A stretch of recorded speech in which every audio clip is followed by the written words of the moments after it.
नमस्कार. आज 2 मार्च 2026 वार आहे सोमवार. लोकसत्ता आणि द हिंदू वृत्तपत्र विश्लेषणमध्ये आपलं स्वागत आहे. सर्वप्रथम होळी पौर्णिमेच्या हार्दिक शुभेच्छा.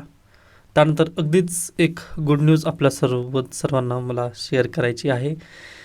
ती म्हणजे पहा, तुमची जी मागणी होती वृत्तपत्र विश्लेषणाची जी PDF आहे ती मिळण्यात यावी व ती मी मागणी मान्य केलेलं आहे व अगदीच आता PDF स्वरूपात पण तुम्हाला मी बातम्या देणार आहे, जे की अतिशय महत्त्वाचं असेल. आता आजचं वृत्तपत्र विश्लेषण करताना या बातमीचं आपण विश्लेषण पाहणारच आहोत. याची जी PDF आहे ती कुठं मिळेल, तर आपलं हे जे टेलिग्राम चॅनल आहे डेली मलाच नाव माहिती नाही आहे, मराठी करंट अफेअर्स समथिंग काहीतरी आहे. तर प्लीज तुम्ही डिस्क्रिप्शन बॉक्समध्ये जी लिंक दिलेली आहे टेलिग्रामची त्यावरती जॉईन करून तुम्ही ही PDF डाउनलोड करू शकता. डन, एवढंच आहे. बाकी त्यानंतर यामध्ये पहा, मी GSचे पण प्रश्न इन्क्लूड करण्याचा प्रयत्न केला आहे. अगदीच इतिहास आणि संस्कृती, त्यानंतर नीतिशास्त्र. ओके, आता आपण डायरेक्टली बातमीपत्राला सुरुवात करूयात, म्हणजे तुम्हाला ही करंट अफेअर्स पाहता येईल. डन. अयातुल्ला खामेनी ठार, संघर्षाने प्रादेशिक अस्थिरतेचा धोका, आणखी हल्ल्यांचा ट्रम्प यांचा इशारा, इराणकडूनही प्रत्युत्तराची तयारी. ज्या विद्यार्थ्यांना अयातुल्ला खामेनी किंवा इराणचं युद्ध का चालू झालेलं किंवा इस्रायल आणि USA इराणच्या मागे का लागलेली आहेत, ह्याच्या सर्व गोष्टींची जी प्रश्नांची उत्तरं आहेत ती कालच्या लेक्चरमध्ये मी अतिशय डीपली घेतलेलं आहे व बहुतांश विद्यार्थ्यांना लेक्चर्स ते आवडलेले आहेत. त्याच्यापूर्वी आपण पाकिस्तान आणि अफगाणिस्तान यांचा इश्यू काढलेला होता.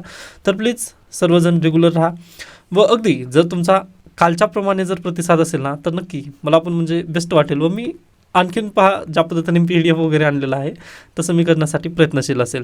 तर नक्कीच तुम्ही त्या पद्धतीने प्रतिसाद देत चला, आपण त्यावरती नक्की काम करूयात. ओके, तर पहा, कालच्या लेक्चरमध्ये या सर्व बातम्या आपण डिस्कस केल्या आहेत, त्यामुळे आपण वेळ न घालवता आपण डायरेक्टली दुसऱ्या बातमीकडे जाऊयात. दारुगोळा कंपनीत स्फोट, 18 कामगारांचा मृत्यू, नागपूरजवळील राऊळगोळा येथील ही घटना आहे व अतिशय पहा, मागच्या 3 ते 4 वर्षात जर तुम्ही पाहिलात तर या घटनांमध्ये वाढ झालेली दिसत आहे.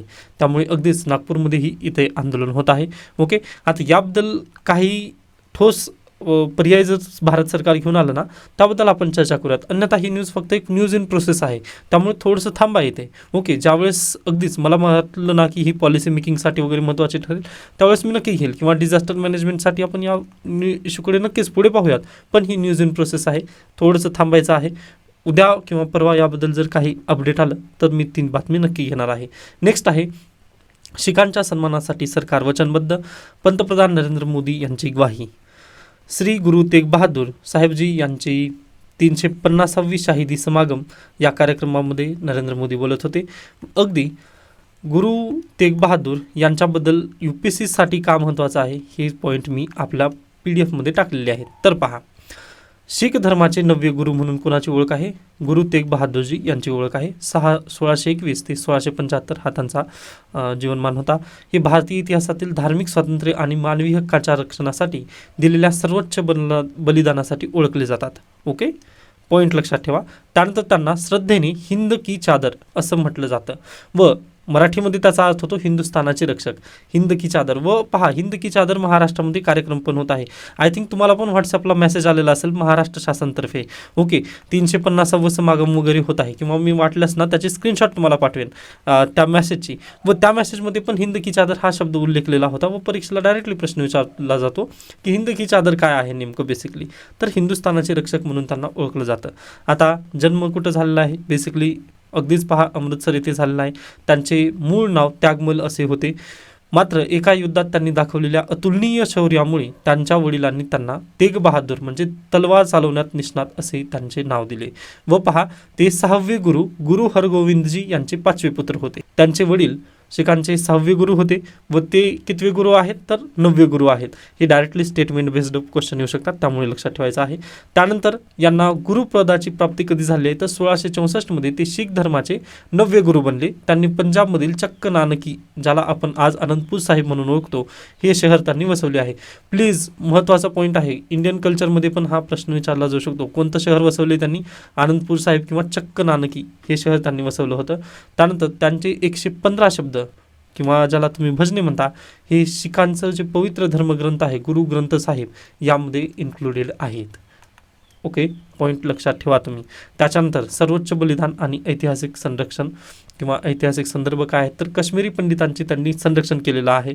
त्यानंतर धार्मिक स्वातंत्र्यासाठी त्यांनी लढा दिला, म्हणजे गुरुजींनी औरंगजेबाला निरोप धाडला की जर तुम्ही मला इस्लाम स्वीकारण्यास प्रवृत्त कराल तर सर्व पंडितांसह स्वतःहून तेच धर्म बदलतील असं त्यांनी म्हटलं होतं. पण औरंगजेबाला हे पटलं नाही व औरंगजेबाने त्यांना दिल्लीत कैदेत ठेवलं आणि धर्मांतरासाठी त्यांच्यावर प्रचंड अत्याचार केले. जेव्हा त्यांनी आपला धर्म आणि तत्त्वे सोडण्यास नकार दिला तेव्हा 11 नोव्हेंबर 1675 रोजी दिल्लीच्या चांदणी चौकात त्यांचे शिरधडा वेगळे करण्यात आले व याच कारणांमुळे आपण पहा त्यांनी त्यांचं सर्वोच्च बलिदान तिथं दिलेलं आहे.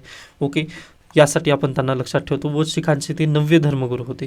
प्लीज हे पॉईंट्स मी जे सांगितले ते लक्षात ठेवा. व आता येथून परीक्षेला प्रश्न विचारले जातात. पहा, गुरु तेग बहादूर यांनी धार्मिक सहिष्णुता आणि मानवी हक्काच्या रक्षणासाठी दिलेले बलिदान हे केवळ शीख धर्मापुरते मर्यादित नसून ते भारतीय इतिहासातील एक मौलाचा दगड आहे.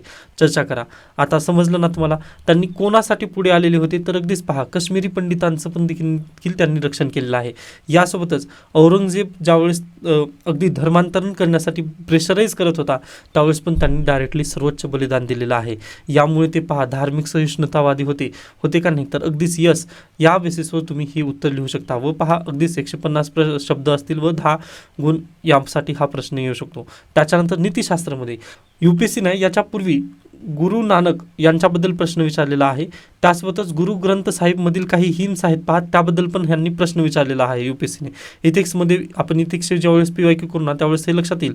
मग आता सध्याला कोण चर्चेत आहेत, गुरु तेग बहादूर चर्चेत आहेत. मग यावरून प्रश्न नीतिशास्त्राला असा विचारला जाऊ शकतो पहा की एखाद्याच्या श्रद्धेच्या रक्षणासाठी स्वतःच्या प्राणांचे बलिदान देणे हे नैतिकतेचे सर्वोच्च शिखर आहे. गुरु तेग बहादूर यांच्या जीवनाच्या संदर्भात या विधानाचे विश्लेषण करा. ओके, गुरु तेग बहादूर यांच्या जीवनावरून तुम्ही काय शिकलात, अशा पद्धतीने नीतिशास्त्राला पण हा प्रश्न विचारला जाऊ शकतो. मी म्हटलं ना गुरु नानकजी यांच्याबद्दल हा प्रश्न येऊन गेलेला आहे. ओके, आय होप हा पॉईंट तुम्हाला लक्षात येईल. व महाराष्ट्र शासन पहा अगदीच याबद्दल 350वी शहीदी समागम ते सध्याला साजरा करत आहे. त्यामुळे अगदी जी MPSC आहे त्याबद्दल पण हा प्रश्न विचारला जाऊ शकतो. MPSC मध्ये पण हा प्रश्न येऊ शकतो. त्यासाठी प्लीज करंट अफेअर्सला म्हणजे करंट अफेअर्स रिलेटेड किंवा करंट अफेअर्स का महत्त्वाचं असतं हेच तर महत्त्वाचं असतं. सिलेबस तुमचं जर झालेला असेल ना तर त्याला करंटशी तुम्ही कशा पद्धतीने बॅकवर्ड लिंकेजेस करता हे खूप महत्त्वाचं आहे. पहा आता अगदी त्यालाच धरून पहा UPSC प्रिलिमला पण हा प्रश्न येऊ शकतो की त्यांनी गुरु तेग बहादूर यांच्या संदर्भात खालील विधानांचा विचार करा. पहिला स्टेटमेंट आहे त्यांनी चक्क नानकी म्हणजे आनंदपूर साहिब या शहराची स्थापना केली. आत्ताच आपण पाहिलेलं आहे ना, यस. त्यानंतर त्यांचे 115 स्त्रोत गुरु ग्रंथ साहिबमध्ये समाविष्ट आहेत का, तर अगदीच पहा यस. ते शिखाचे 8वे गुरु होते. आता इथे थोडंसं थांबणं गरजेचं आहे. ते किती होते, 9वे गुरु होते. ओके, मग त्यामुळे पहा तिसरं जर स्टेटमेंट गेलं तर डायरेक्टली तुम्ही इलिमिनेट करा. 1 आणि 3 हे कट झालं, हे पण कट झालं, वरील सर्व पण बरोबर, हे पण कट झालं. पर्याय क्रमांक 1 आणि 2 हेच म्हणजे पर्याय A हे तुमचं योग्य उत्तर असेल. आय होप सर्व पॉईंट तुम्हाला आता समजत आहेत किंवा अशाच पद्धतीने तुम्ही पेपरमध्ये पण UPSCचा पेपर पण तुम्हाला सॉल्व्ह करायचा असतो.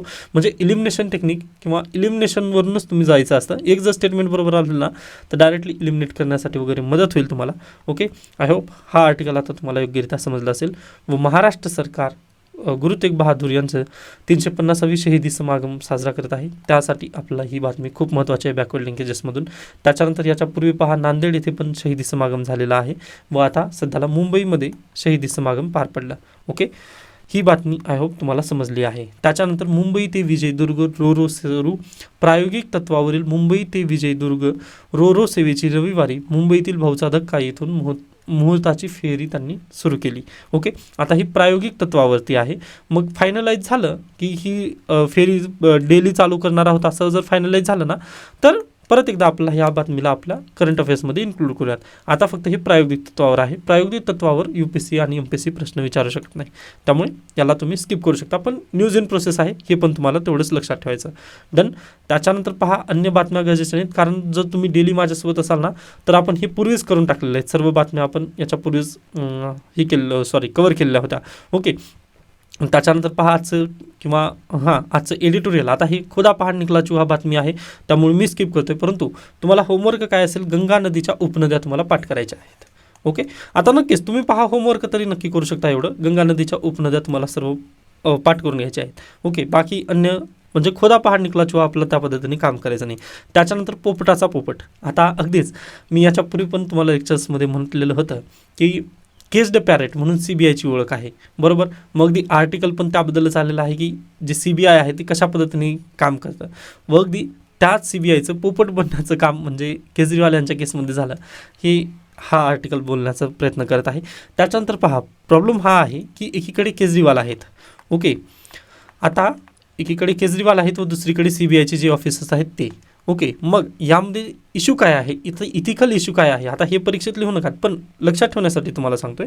तर पहा, दोघांपैकी कोणीतरी एक जण बरोबर असेल. विशेष न्यायालयाने पहा CBIचे वस्त्रहरण केलेलंच आहे, पण यामध्ये प्रॉब्लेम काय आहे पहा, केजरीवालला जर निर्दोष मुक्तता झाली तर CBIचे जे ऑफिसर्स होते ज्यांनी पूर्वग्रह प्रेरित अशा पद्धतीने गुन्हा टाकण्याचा प्रयत्न केला, मग त्यांच्याविषयी काही ॲक्शन घेण्यात आलेली आहे का, तर बिलकुल नाही. मग प्रॉब्लेमच इथं आहे पहा, काहीतरी स्ट्रिक्ट ॲक्शन पण होणं गरजेचं आहे. म्हणजे दोघांपैकी एकाला तरी, म्हणजे केजरीवाल जर चुकीचे असतील तर त्यांना तरी होणं गरजेचं आहे, किंवा CBI वर तरी आपण तशा पद्धतीने ॲक्शन घेणं गरजेचं आहे. कारण पहा, या केसमध्ये केजरीवाल यांना 156 दिवसांची शिक्षा म्हणजे त्यांनी जेलमध्ये होते. त्यानंतर जे दिल्लीचे उपमुख्यमंत्री होते त्यांनी तर जवळपास 2 वर्ष त्यांनी जेलमध्ये होते. मग ते पहा, एखाद्याची आता अगदी मान्य आहे की बाबा एखाद्याला आपण जेलमध्ये टाकतो, का टाकतो, तर अगदी तो बाहेर असल्यानंतर तो जे पुरावे आहेत तो पुरावे नष्ट करू शकतो, या कारणानिमित्त आपण ते त्यांना जेलमध्ये वगैरे टाकतो, ठीक आहे, मान्य आहे. पण जर एखाद्याचा आपण आर्टिकल 21 जर हिरावून घेत असतो की फक्त तो एक तो एक आरोपी आहे, हे चुकीचं आहे ना, व तो आरोपी पण नव्हता तर त्याला पूर्वग्रह प्रेरित अशा पद्धतीने आरोप त्यावरती टाकण्याचा प्रयत्न केला गेला. मग हे सरासर पहा, त्याच्या विरोधात किंवा ही जी आपल्या संस्था आहेत त्या संस्थांचं अयोग्य वापर होत असलेलं आपलं इथं बेसिकली दिसतं. त्यामुळे जे CBI मधील जे कर्मचारी आहेत ज्यांनी अशा पद्धतीने प्लॅन्ड करून त्यांना आरोपी ठरवण्याचा प्रयत्न केला होता, त्यांच्यावरती रिॲक्शन घेणं गरजेचं आहे, किंवा केजरीवाल यांच्यावरती तरी, ओके. पण एकाच वेळी दोघं पण बरोबर असू शकत नाहीत. पहा, आता पाहूयात, CBI आता हायकोर्टामध्ये जाण्याची तयारी केलेलं आहे, ओके. आता अगदीच तिथे पण हायकोर्टामध्ये पण जर अशाच पद्धतीने जर आलं तर नक्कीच CBI वरती नक्कीच प्रश्नचिन्ह वगैरे उभे होतील. व अगदी भारतीय संविधान पहा इन्स्टिट्यूशन्सवरती बनलेलं आहे, किंवा एखाद्या देशाची जर डेमोक्रेसी आपल्याला टिकवून ठेवायची असेल तर संस्थांनी चांगल्या पद्धतीने काम करणं अपेक्षित आहे, ओके. मग त्यासाठी पाहूयात, आता CBIची पण इथं क्रेडिबिलिटी नक्कीच इश्यूमध्ये आहे, ओके. आता अगदीच हे पॉईंट आपल्याला लिहायचे नाहीत, किंवा UPSC पण असे प्रश्न विचारत नाही. याच्या पूर्वीपासून CBIचा रोल राहिलेला आहे पहा प्रकाशामध्ये.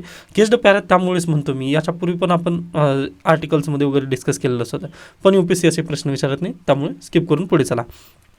चित आणि पट केजरीवाल BJPसाठी महत्त्वपूर्ण वगैरे, हे आपल्यासाठी गरजेचं नाही आहे. पहा, काँग्रेसचं वगैरे ते त्यांचं इंटरनलाइज मॅटर आहे. तर अशा पद्धतीने आजचं लोकसत्ता इथं संपतं.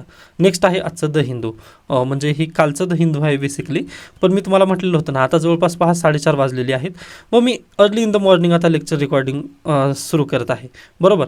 त्यामुळे तुम्हाला जे याची PDF जी आहे ती 5च्या नंतर द हिंदूची म्हणजे डेलीची जी द हिंदू असेल आपलं, आता आजचं जे द हिंदू आहे त्याची PDF तुम्हाला 5 नंतर मिळेल, पण मला अगदी अर्ली इन द मॉर्निंग मी हे सेशन रेकॉर्ड करत आहे, त्यामुळे अगदी मी कालचं द हिंदू वगैरे यूज करणार आहे. डन.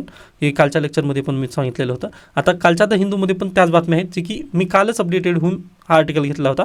USA आणि इस्रायलने स्ट्राईक केलेला आहे इराणवरती, व अगदीच खामिनी यांचा खात्मा त्यांनी केलेला आहे. मग तुम्हाला मी काल लेक्चरमध्ये अगदीच संपूर्ण डिटेलमध्ये ते एक्सप्लेनेशन देखील केलेलं आहे, ओके.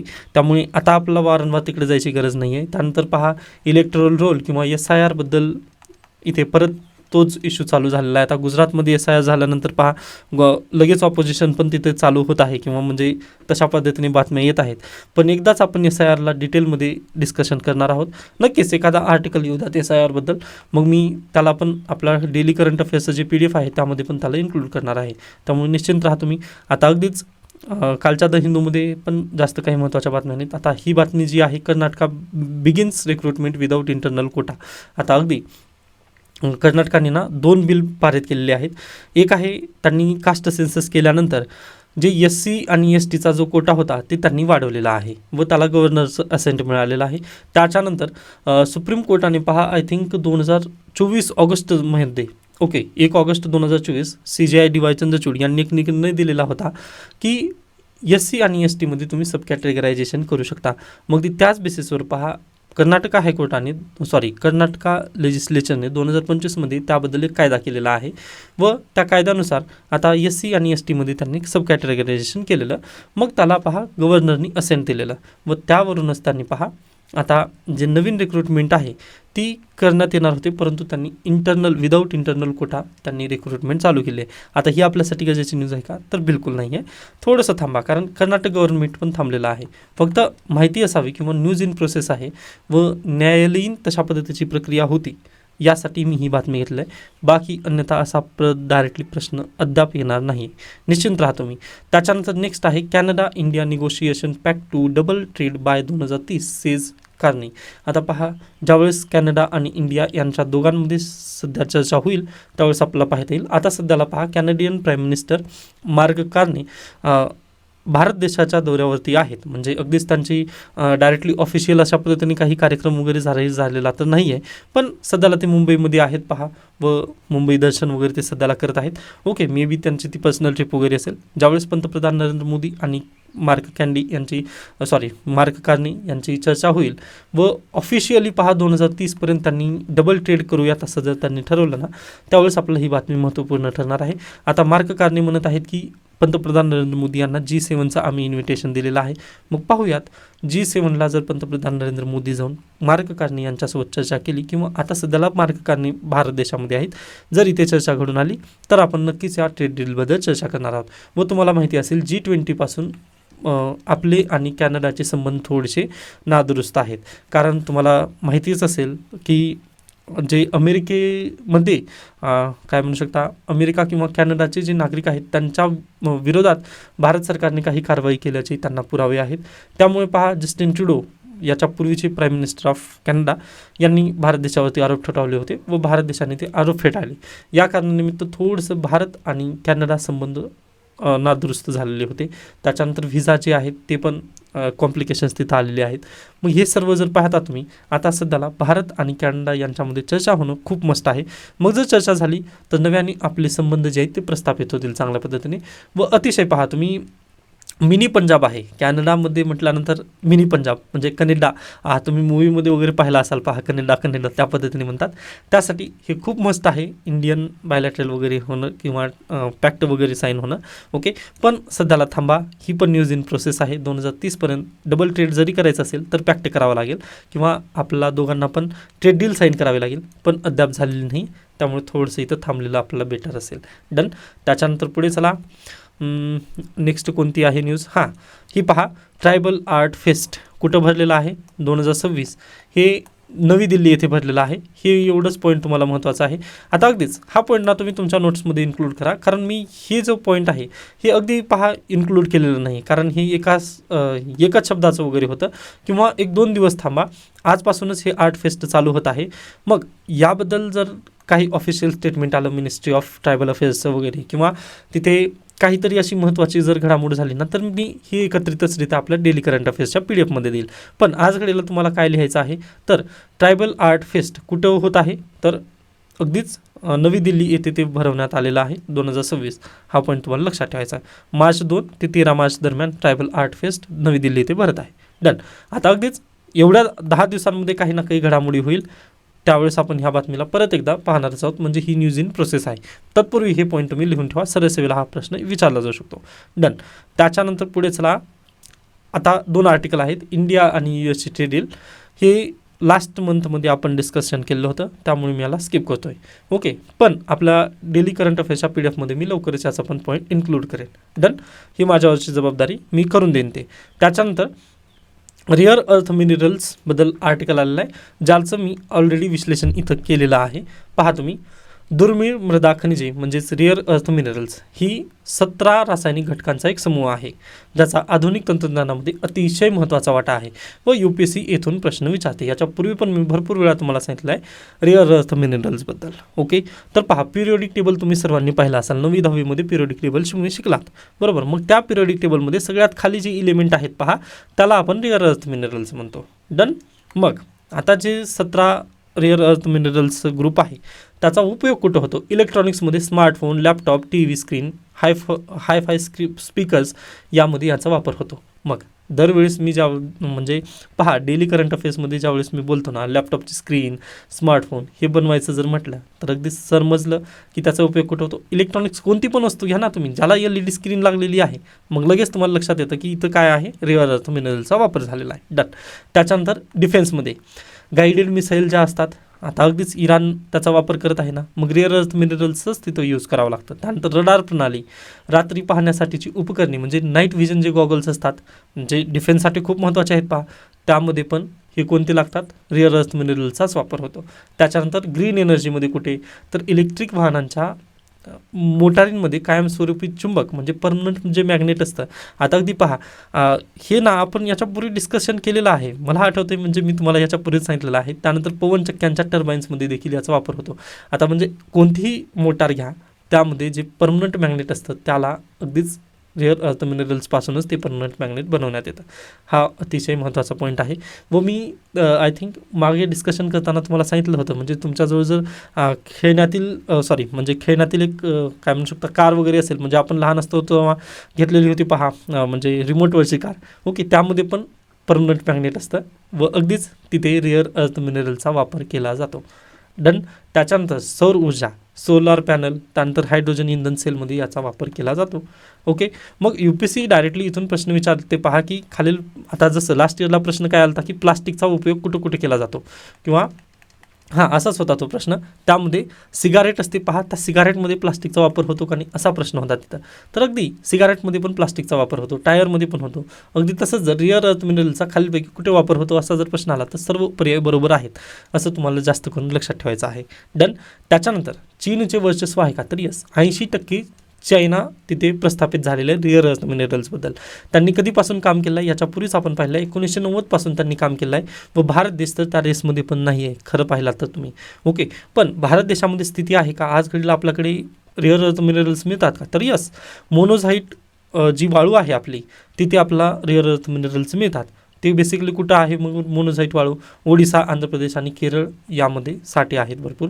ओके. म्हणजे जिथे किनारपट्टीची वाळू आहे पहा, तिथे आपल्याला याचे साठे सापडतात मोनोझाईट. व याच मोनोझाईट वाळूमधून आपण काय करतो पहा, आपलं जे थोरियम आहे किंवा न्यूक्लिअर पॉवर प्लॅन्टसाठी जे थोरियम लागतं, ओके, ते थोरियम पण आपण मोनोझाईट वाळूमधूनच यूज करतो किंवा त्याला प्रोसेसिंग करून आपण तो थोरियम मिळवत असतो.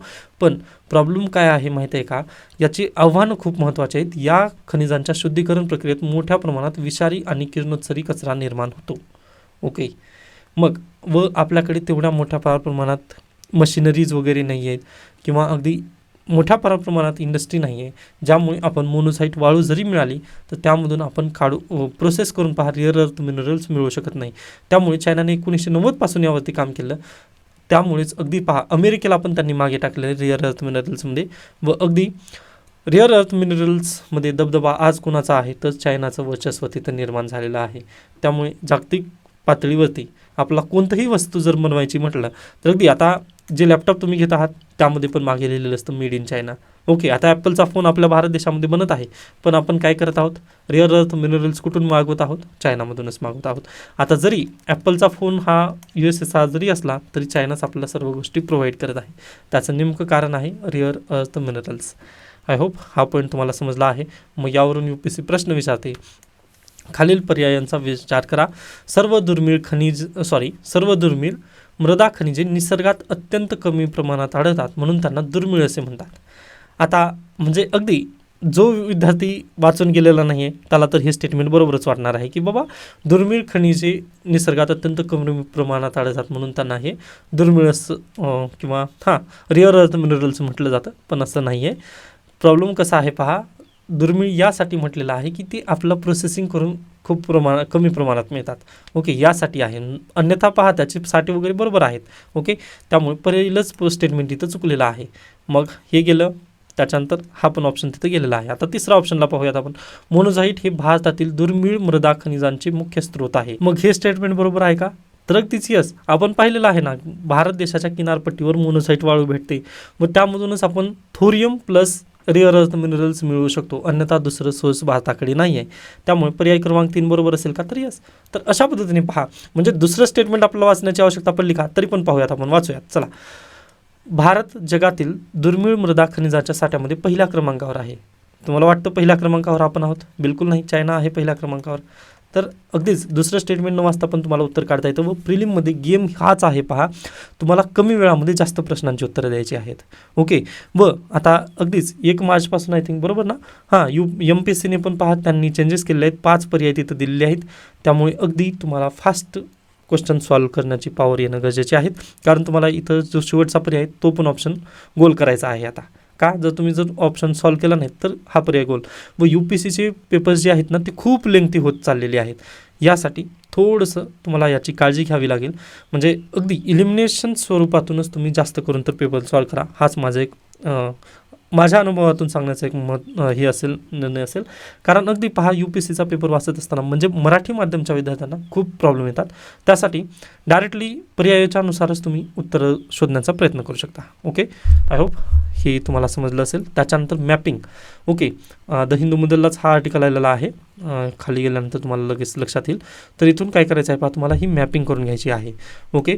एकदा तुम्ही please he he G PDF आहे वृत्तपत्र विश्लेषणची, तुम्ही ही डाउनलोड करा. आणि हे जे पॉईंट्स इथं दाखवण्यात आले आहेत, इथं आहे पहा स्टेट ऑफ हॉर्मोज. ओके. त्यानंतर इथं आहे UAE. हे जे मोठे मोठे शहरं आहेत पहा, हे प्लीज तुम्ही एकदा लक्षात ठेवा. म्हणजे हे USचं जरी बेस असलं ना, यावरून UPSC प्रश्न विचारते की स्टेट ऑफ हॉर्मोज कुठं आहे. इराणमध्ये आहे, सॉरी म्हणजे त्याची बॉन्डिंग कंट्रीज कोणते कोणते आहेत. आता UAE आहे, ओमान आहे, कतर आहे. या सगळ्यांवरती इथं इम्पॅक्ट पडतो. त्यानंतर पर्शियन गल्फ कुठं आहे. ओके. त्याच्या आजूबाजूचा प्रदेश, हे सर्व काही लक्षात ठेवायचं आहे. याच्यापूर्वी पहा, इस्रायलबद्दल त्यांनी प्रश्न विचारून झाले आहेत, मेडिटेरेनियन सीबद्दल विचारून झालेले आहेत. व सध्याला चर्चेत कोणता आहे तर अगदीच पहा स्टेट ऑफ हॉर्मोज आहे, त्यानंतर पर्शियन गल्फ आहे किंवा गल्फ ऑफ ओमान आहे. तर हे सर्व तुम्हाला मॅपिंगमधून हे कंप्लीट करायचे आहेत. त्यामुळे प्लीज जे UPSC देणार आहेत ना, त्यांनी हा जो मी डाटा तुम्हाला किंवा हे जे चार्ट हा जो नकाशा पाठवलेला आहे, यामधील जे सर्व नावं दिले आहेत ना, ते प्लीज एकदा तुम्ही पाहून घ्या. ओके. आता आपण इथे थांबूयात. याबद्दल काही शंका, काही सजेशन असतील तर नक्की सांगू शकता. धन्यवाद.